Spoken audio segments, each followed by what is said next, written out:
దేవుని బిడ్డగా నువ్వు ఏ విషయం ద్వారా కూడా అణగాద్రొక్కబడ్డానికి వీలు లేదు. ఏ విషయం కూడా, what ever it is, don't be oppressed, don't be crush. క్రీస్తు ప్రభులో నువ్వు విజయాన్ని సెలబ్రేట్ చేసుకున్న వ్యక్తిగా ఉంటావు.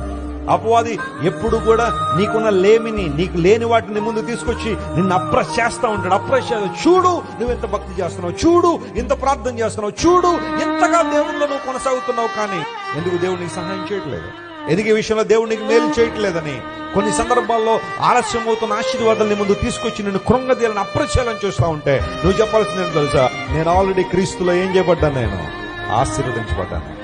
నా దేవునికి తెలుసు ఏది ఎప్పుడు నాకు ఇవ్వాలో, ఏది శ్రేష్టమైందో నా దేవునికి తెలుసు. నాకు నా ఆధ్యాత్మిక జీవితానికి ప్రయోజనకరమైనది ఏది కూడా నా దేవుడు దాచుకోడు, ప్రయోజనం లేదేది కూడా నా దేవుడు నాకు ఇవ్వడు. దేవుడు నామమున స్తోత్రం చెప్పండి. Hallelujah. That should be your attitude.